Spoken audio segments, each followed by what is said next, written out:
Assalamualaikum warahmatullahi wabarakatuh. Perkenalkan, nama saya Diana Wati, peserta PPG BED 2 LPTK UIN Syarif Hidayatullah Jakarta. Saya mengajar di Mis Al Karomah, Kecamatan Jayanti, Kabupaten Tangerang, Banten.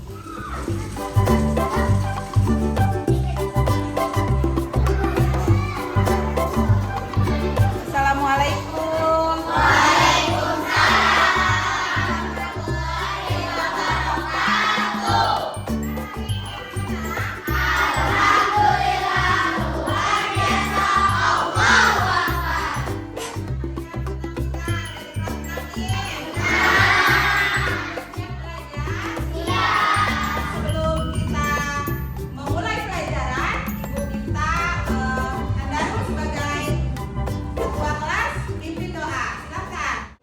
Teman-teman, sebelum kita belajar, marilah kita membaca doa. Berdoa di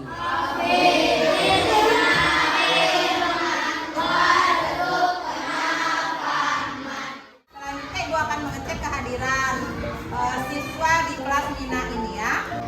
Ananda aku kemarin tidak masuk ya, hari ini sudah masuk? Belum. Berarti 2 hari Ananda aku tidak ada keterangan ya. Baik, Ibu akan menyebutkan nama-nama dari kelas 6 Mina ya.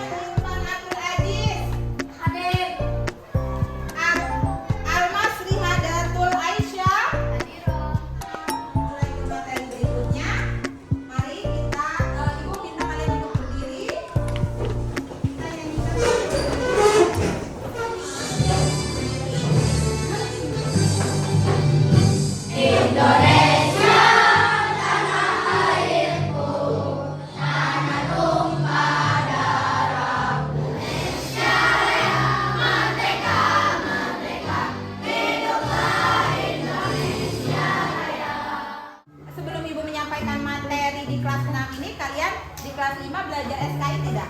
Belajar. Masih ingat di kelas 5 kalian SKI-nya belajar tentang apa? Tentang Ananda Jihan? Khulafaur Rasyidin. Nah, betul sekali. Kelas 5 kalian belajar tentang Khulafaur Rasyidin. Di kelas 5 itu Khulafaur Rasyidin itu adanya di negara mana?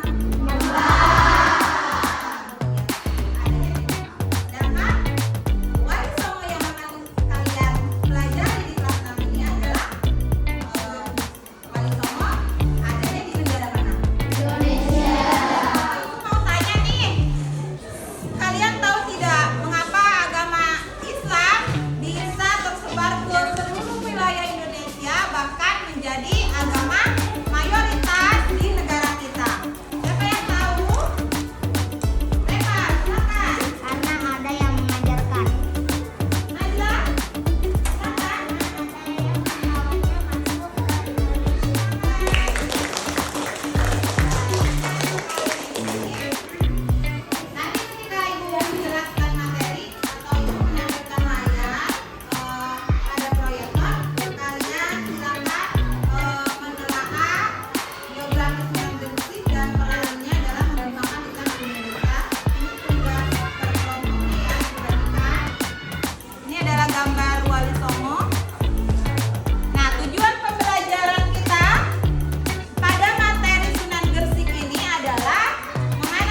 membaca Al-Quran di atas alas itu dari bantal, makanya disebut sebagai kakek bantal. Selanjutnya Sunan Gresik itu beliau masih keturunannya Rasulullah Sallallahu Alaihi Wasallam. Beliau tersambung dengan Nabi Muhammad Sallallahu Alaihi Wasallam melalui Fatimah Az-Zahra dan Ali bin Abi Thalib dari jalur Husain. Islam dilakukan melalui jalur perdagangan, dimulai dari masyarakat yang ada di pesisir pantai utara dan menjalin hubungan dagang dengan kerajaan Majapahit. Tahu tidak, Sunan Gresik itu berdagang apa? Iya? Betul sekali. Sunan Gresik mula-mula menyebarkan ajaran Islam di pesisir pantai, khususnya jalur perdagangan atau di pelabuhan. Ada yang tahu tidak kenapa Sunan Gresik itu menyebarkan Islam di pesisir pantai atau di daerah pelabuhan? Silakan Afgan. Kenapa? itu banyak orang. Nah, betul sekali. Banyak interaksi masyarakat, banyak dilalui oleh masyarakat. Sehingga Sunan Gresik memilih jalur pantai atau pesisir sebagai pusat dakwah beliau. Yang kedua, Sunan Gresik mendakwahkan Islam kepada keluarga kerajaan Majapahit. Ada yang tahu masjid yang dibangun oleh Sunan Gresik namanya masjid apa? Abi? Nah, betul sekali. Namanya Masjid Pesucinan. Ya, itu dibangun oleh Sunan Gresik bukan hanya sebagai tempat ibadah, tapi Masjid Pesucinan dibangun sebagai pusat penyebaran ajaran Islam. Ya, nah, kalian tadi sudah belajar tentang Sunan Gresik melalui media-media yang Ibu sediakan. Sekarang Ibu kasih kalian waktu 5 menit untuk menganalisis dan menguraikan materi yang kalian temukan pada pembelajaran Sunan Gresik. Dikerjakan di kertas yang tadi sudah Ibu kasih masing-masing kelompok. Ibu kasih waktu 5 menit, silahkan untuk mengerjakan. Sudah